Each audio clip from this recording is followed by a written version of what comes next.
एक मिनट का इंट्रो सुन लीजिएगा, उसके बाद चैप्टर की शुरुआत करते हैं। आज की इस वीडियो में मैं आपको 11th क्लास होम साइंस का चैप्टर नंबर 6 जिसका नाम है संचार माध्यम और संचार प्रौद्योगिकी यानी कि मीडिया कम्युनिकेशन एंड टेक्नोलॉजी के बारे में बात करेंगे। और फर्स्ट पार्ट करा रहा हूं, इसके बाद सेकंड पार्ट भी आएगा जो लास्ट होएगा। 2 पार्ट में ये चैप्टर कंप्लीट हो जाएगा। तो एक चीज आप ध्यान रखिएगा, जो आपका चैप्टर नंबर 5 है हमारे आसपास के वस्त्र यानी जो क्लॉथ होते हैं कपड़े, वो अभी मैं आपको नहीं करवा रहा, वो मैंने ड्रॉप करवा दिया है। ठीक है, वो आपके एग्जाम में आएगा, लेकिन जो आने वाला टाइम होगा उसके अंदर मैं ये चैप्टर जो हमारा चैप्टर नंबर 5 है वो कवर करा दूंगा। उसकी आप बिल्कुल भी टेंशन मत लीजिएगा, क्योंकि मैं काफी टाइम के बाद ये 11th क्लास की होम साइंस को कंटिन्यू कर रहा हूं, क्योंकि मैंने लास्ट वीडियो तक टोटल 4 चैप्टर कंप्लीट करा दिए थे, लेकिन बच्चों की बहुत सारी रिक्वेस्ट आ रही थी कि सर हमारे एग्जाम आ रहे हैं इसलिए आप कंटिन्यू रख दीजिए, हमारे जो चैप्टर बच्चे उन्हें कंप्लीट करा दीजिएगा। तो बच्चों, सिर्फ आप बच्चों की डिमांड पर मैं आज आपके लिए चैप्टर नंबर 6 लेके आया हूं, और सेकंड पार्ट भी आज ही आपको देखने को मिल जाएगा। तो और पीडीएफ जो नोट्स रहेंगे वो टेलीग्राम ग्रुप में अवेलेबल है, तो आप वहां से डाउनलोड कर लेना, लेकिन वीडियो के बाद में अपलोड करूंगा। ठीक है, ताकि आपको एक अंडरस्टैंडिंग हो जाए और आप अच्छे तरीके से कॉन्सेप्ट को समझ सके। तो मैं चाहता हूं अगर आप चैनल पे नए हैं तो सब्सक्राइब करके बेल आइकन जरूर दबा दीजिएगा। अगर आपको कोई पर्सनल इंक्वायरी है तो आप इंस्टाग्राम पर मुझे डीएम कर सकते हैं, और नोट्स के लिए आपका टेलीग्राम चैनल तो है ही। ठीक है, तो शुरुआत करते हैं आज की इस वीडियो को। My name is Shahrukh Saifi and welcome to our YouTube channel quick prep.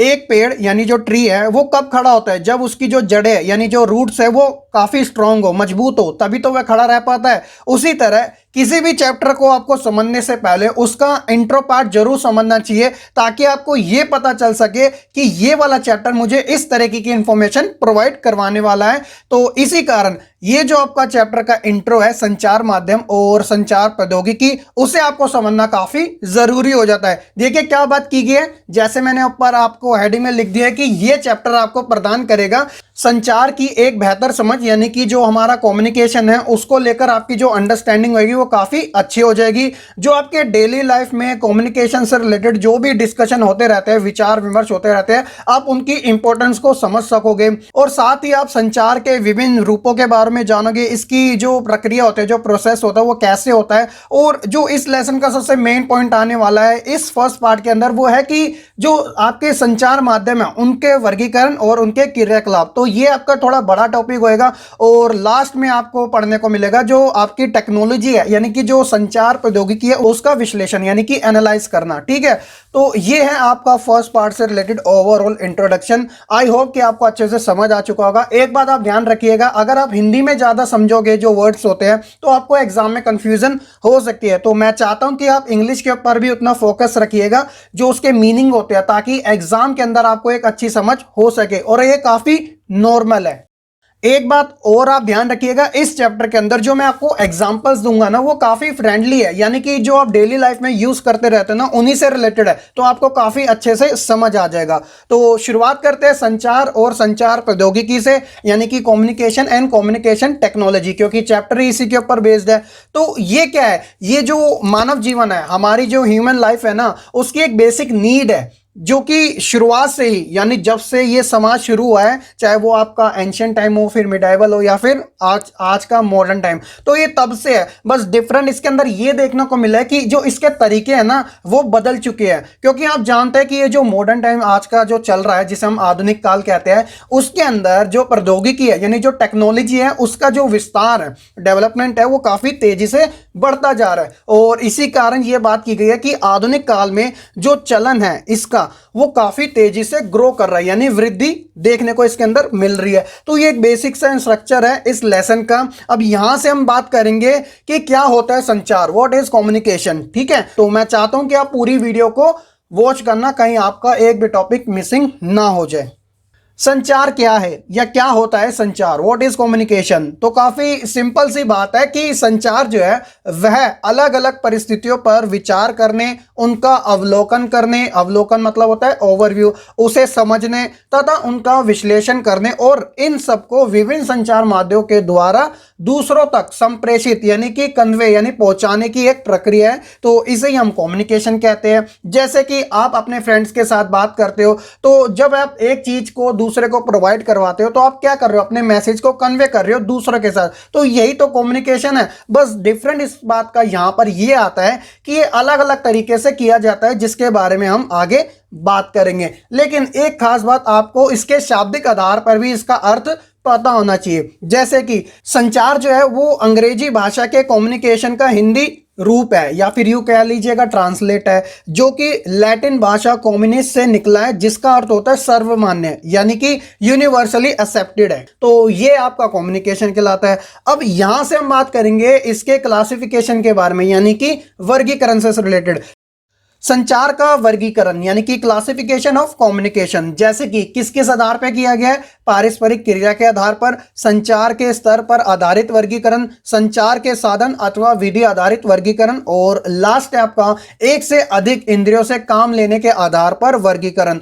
तो ये आपकी मेन हेडिंग है और इसी के अंदर आपकी सब हेडिंग और उसके पॉइंट दिए गए हैं। एग्जाम में आपसे ये सिंगल भी पूछी जा सकती है। अभी मैं आपको वन बाय वन एक एक करके सभी बताता हूं, ताकि आपको अच्छे से चारों की चारों हेडिंग पता चल सके। ठीक है, तो शुरुआत करते हैं। सबसे पहले पारस्परिक क्रिया के आधार पर संचार का वर्गीकरण। देखिए बच्चों, पारस्परिक क्रिया के आधार पर जो संचार का वर्गीकरण है वो दो आधार पर किया गया है। पहला है एक तरफा और दूसरा है दो तरफा, वन वे और टू वे कम्युनिकेशन। तो मैं आपको एक एक करके दोनों समझाता हूं और इसके एग्जाम्पल भी देता हूं, ताकि आपको अच्छे से समझ आ सके। तो शुरुआत करते हैं पहले अपने वन वे कम्युनिकेशन यानी कि एक तरफा संचार के बारे में। तो इसमें क्या होता है कि इस प्रकार की प्रक्रिया में जो ग्राही होता है, ग्राही मतलब होता है रिसीवर। जैसे कि आप मैसेज भेजते हो तो आप कौन हुए, सेंडर, और जिसके पास मैसेज आया वो कौन हुआ, रिसीवर। ठीक है, तो सेंडर और रिसीवर, बैंक में भी लेन देन चलता ही रहता है ना, तो ये आप याद रखना। हिंदी में आपको थोड़ी प्रॉब्लम हो सकती है, लेकिन इंग्लिश में वो काफी इजी है। तो इस प्रकार की प्रक्रिया में जो ग्राही होता है यानी कि जो रिसीवर होता है वो सूचना तो प्राप्त करता है, पर वह प्रेषक यानी कि जो सेंडर होता है उसको लौटा नहीं पाता, या यूं कहा जाए यानी तत्काल इमीडिएटली कोई प्रतिक्रिया यानी रिस्पॉन्ड नहीं कर पाता। तो इस प्रकार की प्रक्रिया को हम एक तरफा संचार कहते हैं। और इसके एग्जाम्पल की बात की जाए तो जैसे कि भाषण, प्रवचन, रेडियो या म्यूजिक सिस्टम पर गाने सुनना, टेलीविजन पर कोई कार्यक्रम देखना, वेबसाइट पर कोई सूचना को ढूंढना, या फिर यूट्यूब पर ही वीडियो को देख लेना। शायद अब आपको पता भी चल चुका होगा कि वन वे कम्युनिकेशन क्या होता है, जिसके अंदर जो रिसीवर होता है उसे सूचना तो मिल जाती है, लेकिन वह उसे लौटा नहीं पाता, क्योंकि वो सिंगल होता है। जैसे यहां पर एग्जाम्पल दे रखी है, जब आप किसी का भाषण सुनते हो तो सिर्फ आप भाषण सुनते हो, उसका रिप्लाई नहीं कर सकते। उसी तरह आप रेडियो पे जो गाने सुनते हो, या टेलीविजन पे कोई कार्यक्रम देखते हो, या फिर वेबसाइट पे या यूट्यूब पर वीडियो देखते हो, तो ये चीजें आपकी सिंगल हैंडेड होती है। इसके अंदर सिर्फ आप सूचनाओं को ग्रहण कर रहे हैं, आप किसी को वापस नहीं देख ले।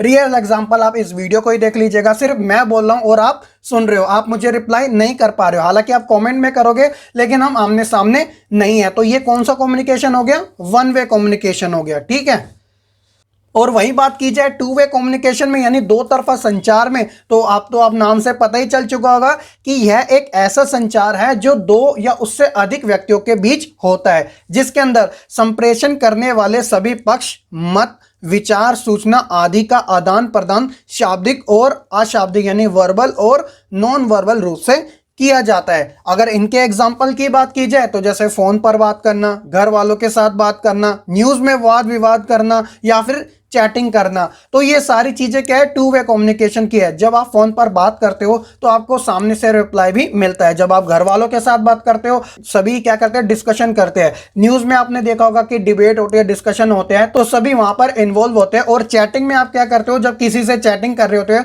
तो वहां पर भी आपको रिप्लाई मिल जाता है। ठीक है, तो ये कौन सा आता है, टू वे कम्युनिकेशन होता है, जिसमें दो या उससे अधिक व्यक्ति इन्वॉल्व होते हैं। तो आई होप कि बच्चों आपको पारस्परिक क्रिया के आधार पर संचार का वर्गीकरण अच्छे से समझ आ चुका होगा, जो वन वे और टू वे कम्युनिकेशन में डिवाइडेड किया गया था। चलिए अब बात करते हैं अपने संचार के स्तरों पर आधारित वर्गीकरण के बारे में। यहां पर आप एक बात जरूर याद रखना कि एग्जाम में ये बिल्कुल सेपरेट तरीके से आपसे पूछा जा सकता है, क्योंकि जो एग्जाम का रेशियो होने वाला है वो 1/3 और 5 ये वाला होने वाला है। तो 5 नंबर में भी ये क्वेश्चन आपसे पूछा जा सकता है। ठीक है, तो मैं आपको टोटल 6 पॉइंट बताने वाला हूं और सभी का एक्सप्लेनेशन उसके एग्जाम्पल के साथ दूंगा। तो सबसे पहले जो पहला पॉइंट है वो बात करता है अंतरा व्यक्तित्व, जिसे इंग्लिश में इंट्रापर्सनल कम्युनिकेशन कहा जाता है। और दूसरा जो आपका पॉइंट है वो है अंतर व्यक्तित्व संचार, यानी कि जिसे इंग्लिश में इंटरपर्सनल कम्युनिकेशन कहा जाता है। तो बच्चों इन दोनों ही पॉइंट के अंदर एक माइनर सा डिफरेंट है, एक छोटा सा डिफरेंट है। जैसे कि अंतरा व्यक्तित्व में जो इंग्लिश में बात की जा रही है, आपको इंग्लिश में याद रखना है, उसे इंट्रा कहा जा रहा है, और अंतर व्यक्तित्व में इसे इंटर कहा जा रहा है।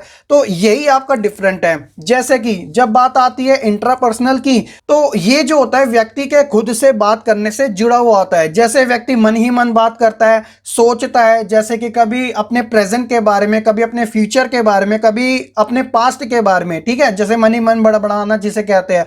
उसी तरह जब बात हम करते हैं इंटरपर्सनल की, यानी कि अंतर व्यक्तित्व की, तो इसका जो संबंध होता है वो दो या उससे अधिक लोगों के बीच आमने सामने होने की स्थिति में अपने विचारों को, अपने मतों के बीच साझेदारी करने से होता है, जो कि ऑफिशियल भी हो सकता है, यानी कि औपचारिक भी हो सकता है, और अनौपचारिक यानी कि अनऑफिशियल भी हो सकता है। ठीक है, तो ये दोनों के बीच में डिफरेंट हमें देखने को मिलता है इंट्रापर्सनल और इंटरपर्सनल में। ठीक है, ये साइकोलॉजी से रिलेटेड क्वेश्चन एग्जाम में बहुत आते हैं। ठीक है, तो अब मैं आपको यहाँ पर इंटरपर्सनल के कुछ उदाहरण भी दे देता हूँ ताकि आपको और अच्छे से समझ आ जाए।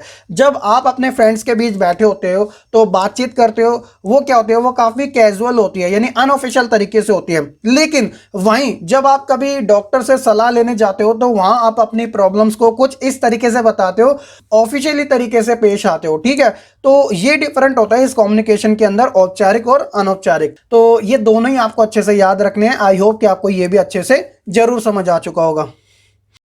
थर्ड है आपका समूह संचार, जिसे इंग्लिश में ग्रुप कम्युनिकेशन कहा जाता है। तो जब आप इंग्लिश स्पीकिंग कोर्स सीखने जाते हो तो उसके अंदर जो एक पर्सनैलिटी डेवलपमेंट का कोर्स होता है वो भी आपको इंक्लूड कर दिया जाता है। तो उसके अंदर जो आपकी ग्रुप कम्युनिकेशन होती है ना, वो आपको क्या करती है, आपका एक कॉन्फिडेंस बिल्ड करती है, आपको लोगों के बीच में बात करने का एक कॉन्फिडेंस देती है। तो बिल्कुल ये उसी तरह है। और अभी हमने सेकेंड पॉइंट में इंटरपर्सनल यानी कि अंतर व्यक्तित्व संचार के बारे में जाना था, तो ये बिल्कुल वही है आपका।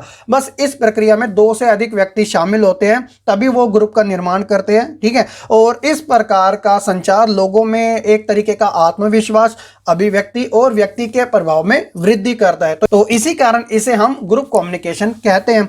और जो फोर्थ है वो है आपका मास कम्युनिकेशन। तो इसका तो कोर्स भी होता है, ठीक है, जो मीडिया से रिलेटेड होता है। तो आज के समय क्या है कि जो टेक्नोलॉजी है ना, उसके माध्यम से विचारों को, मतों को, सूचनाओं को और जो नए नए चेंजेस होते हैं ना, उन्हें आम जनमानस तक पहुंचाना काफी आसान हो गया है। और इसमें व्यक्ति अपने अधिकार और कर्तव्य को लेकर भी काफी जागरूक हुआ है, अवेयर हुआ है। तो इस प्रौद्योगिकी में यानी इस टेक्नोलॉजी में ज्यादातर रेडियो, टेलीविजन, अखबार, पत्रिकाएं, न्यूज इत्यादि ये सभी इन्वॉल्व हैं, और इन्हीं के थ्रू हम नॉलेज को इकट्ठा करते हैं, एकत्र करते हैं। ठीक है, तो ये तो आपका मास कम्युनिकेशन में आ जाता है, फोर्थ पॉइंट। और साथ ही आपका फिफ्थ और सिक्स जो है वो है अंतरा संस्था संचार, और लास्ट है वो आपका अंत संस्था संचार। तो देखिए, अगर पांचवें की बात करें तो इसमें क्या होता है, एक सुव्यवस्था संगठन के आधार पर यह किया जाता है। और अंत संस्था में क्या होता है कि इसका संबंध किसी संस्था के द्वारा अन्य संस्थाओं के साथ आपसी सहयोग, समन्वय से काम करने के लक्ष्य की दृष्टि से किया जाता है। इसे मैं आपको दोनों को एक एग्जाम्पल, एक चार्ट के थ्रू समझा देता हूं, जो कि आपके एनसीईआरटी बुक में दे भी रखा है। तो बच्चों यहां आप अपनी स्क्रीन पर देख सकते हो ये चार्ट। तो ऊपर लिखा है भारत सरकार, आपके लेफ्ट साइड में है भारत सरकार के विभिन्न मंत्रालय, और राइट साइड में है विभिन्न अंतर्राष्ट्रीय एजेंसियां। जैसे कि उदाहरण के तौर पे अगर इंडियन गवर्नमेंट के डिफरेंट मिनिस्ट्री के बारे में बात की जाए, विभिन्न मंत्रालयों के बारे में, तो मानव संसाधन विकास मंत्रालय, हालांकि इसका नाम अब चेंज हो चुका है, वो शिक्षा मंत्रालय हो गया है। और कृषि मंत्रालय यानी कि एग्रीकल्चर मिनिस्ट्री, महिला और बाल विकास मंत्रालय, और इनमें राज्य सरकार और उनके विभाग इत्यादि शामिल होते हैं। और जब बात आती है अंतर्राष्ट्रीय एजेंसियां की, तो इसके अंदर विश्व बैंक, जिसे वर्ल्ड बैंक कहते हैं, यूनिसेफ हो गया, यूएसएआईडी, यूएनडीपी, फोर्ड फाउंडेशन, और साथ ही अन्य भारतीय गैर सरकारी संगठन जिसे हम एनजीओ कहते हैं। तो ये सभी मिलकर आपस में एक काम करते हैं, जिसे हम अंतरा और अंत संस्था के माध्यम से जानते हैं। तो ये तो थे आपके बच्चों संचार के स्तरों पर आधारित वर्गीकरण, जिन्हें हमें 6 पार्ट में कंप्लीट किया। आई होप कि आपको हर एक टॉपिक अच्छे से जरूर समझ आ चुका होगा। संचारों के वर्गीकरण में हमने अब तक 2 पार्ट को कंप्लीट कर लिया है। अब हम बात करते हैं तीसरे पार्ट के बारे में, जिसमें बात की गई है कि संचार के साधन या फिर विधि आधारित वर्गीकरण। तो इसके अंदर बच्चों बात आएगी वर्बल और नॉन वर्बल कम्युनिकेशन के बारे में, शाब्दिक और गैर शाब्दिक। ठीक है, तो अगर बात की जाए शाब्दिक संचार की यानी वर्बल कम्युनिकेशन की, तो जैसे कि इसके अंदर लिसनिंग और स्पीकिंग यानी कि श्रवण और मौखिक इंक्लूड किए जाते हैं। और गैर शाब्दिक में क्या आता है, जिसके अंदर हम हाव भाव, जिसे एक्सप्रेशन या फिर जेस्चर कहा जाता है, स्पर्श हो गया यानी टच करना, फील करना, और सिंबॉलिक लैंग्वेज होती है, जैसे कि अपना हैंड को राइट एंड लेफ्ट कर देना, तो ये क्या हो जाता है, टाटा हो जाता है। ठीक है ना। और उसी तरह पेंटिंग, क्योंकि जो पेंटिंग होती है, वास्तुकला होती है, वो भी बहुत सारी चीजें बयान करते हैं बिना कुछ बोले ही, तो इसलिए इन्हें नॉन वर्बल कम्युनिकेशन में रखा जाता है। और जबकि वर्बल कम्युनिकेशन में आप सुन सकते हो और बोल सकते हो, जैसे कि अभी मैं बोल रहा हूं और आप सुन रहे हो, तो ये क्या है, हमारा वर्बल कम्युनिकेशन चल रहा है। संचारों के वर्गीकरण में लास्ट जो हमारा पार्ट है, फोर्थ, उसमें बात की गई है एक से अधिक इंद्रियों से काम लेने के आधार पर वर्गीकरण। तो बच्चों, इंद्रिया क्या होती है, सेंसर। ठीक है, तो यहां पर मैंने आपको एक चार्ट दिखा रखा है और उसी से आपको सारी इंफॉर्मेशन पता चल जाएगी। ये आपके एनसीईआरटी बुक से ही लिए गए, आप देख भी सकते हैं वहां पर, कि जैसे यहां पर दे रखा है कि जो हमारी इंद्रियां हैं और जो हमारा कम्युनिकेशन है वो हमें कितना रिमेंबर यानी कि याद करवा सकता है। जैसे कि जो लोग पढ़ते हैं उसका 10% वह याद रखते हैं, जो लोग सुनते हैं उसका वह 20 से 25% तक याद रखते हैं, जो लोग देखते हैं उनका वह 30 से 35% तक उनके दिमाग में रहता है, जो लोग देखते हैं और सुनते भी हैं तो वह 50% यानी कि बिल्कुल हाफ अधिक याद रख सकते हैं, और जो लोग देखते हैं, सुनते हैं और करते हैं तो वह 20 से 25% या फिर उससे अधिक याद रखते हैं।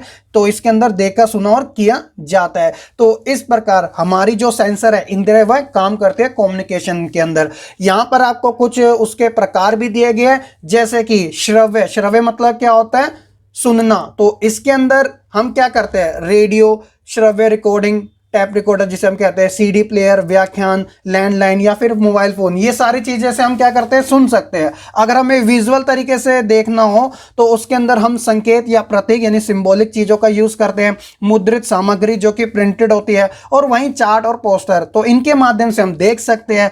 और दोनों का अगर मिला जुला बात की जाए, श्रव्य और दृश्य यानी लिसनिंग और स्पीकिंग की, तो जैसे टेलीविजन में हम सुन भी सकते हैं और चीजों को देख भी सकते हैं। कोई भी आपका कार्यक्रम हो, वीडियो हो गया, फिल्में होगी, मल्टीमीडिया हो गया, इंटरनेट हो गया, तो इन चीजों पर हम सुन भी सकते हैं और देख भी सकते हैं। तो इस आधार पर कम्युनिकेशन का वर्गीकरण किया गया है। आई होप कि बच्चों आपको चारों ही टॉपिक अच्छे से समझ आ चुके होंगे। आप एक बात फिर से याद रखना कि एग्जाम में कोई भी आपसे सेपरेट तरीके से या फिर एक नंबर में क्वेश्चन पूछ लिया जा सकता है। एग्जाम्पल अगर मैं देना चाहूं तो शाब्दिक संचार यानी कि वर्बल कम्युनिकेशन क्या होता है, उदाहरण सहित व्याख्या कीजिए। तो ऐसे भी एग्जाम में पूछा जा सकता है बच्चों, तो आप याद रखना। ठीक है, अगर आपको ये सभी अच्छे से समझ भी आ चुका होगा तो अगर वीडियो लाइक नहीं करी तो आप कर दीजिएगा। ठीक है, ताकि मुझे भी अच्छा लगे और पता चल सके कि आपको वाकई में अच्छा लग रहा है।